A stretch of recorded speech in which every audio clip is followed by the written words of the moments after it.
Hey, it's Mark.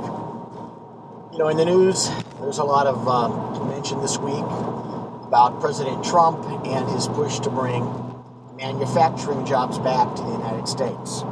This is not a political discussion. It's not a policy discussion. It's simply an observation. The form of our society, of our economic society, has changed over the last 50 years. We've certainly gone from a manufacturing society, a post-World War II society, which was a very hierarchical society.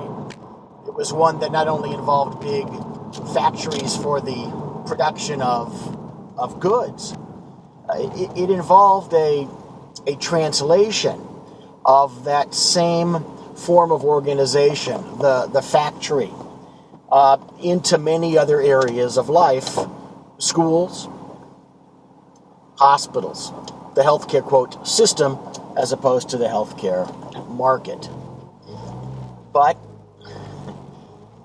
along with the fact that there is a need, at least a perceived need, for the president to bring manufacturing jobs back to the United States, there's a question as to why they left. Was that manufacturing setup, the form of organization, had it outlived its purpose? It probably had, at least in general, or else it wouldn't have left.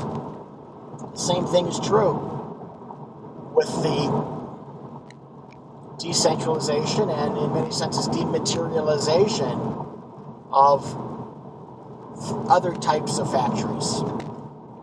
In healthcare, that's ambulatory surgery centers, it's walk-in emergency rooms,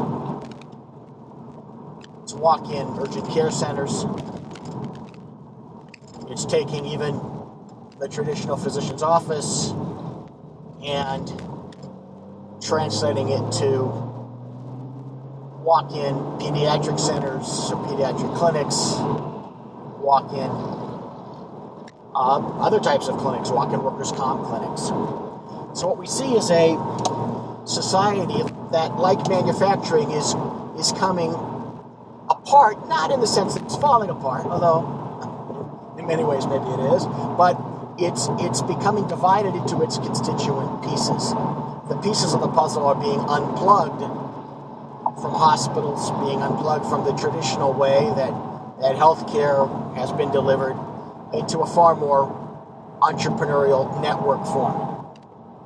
So that being the case, how is it that your practice can not only survive that change, but how can it thrive in that new model? It requires a different way of thinking, a different way of looking at what you do, and a different way of setting your goals. For many people, the goal has simply been to make as much as I did last year, or to make as much as I did plus some cost of living, or to worry whether they're going to be able to pay the rent, as opposed to putting on the head of saying, how do I take what I have and how do I turn it into a multiple of 5 times more, a multiple of 10 times more? The opportunity exists today to do that because of the way that healthcare is being distributed among ventures. So how do you participate in these new ventures other than as someone who's simply getting a paycheck?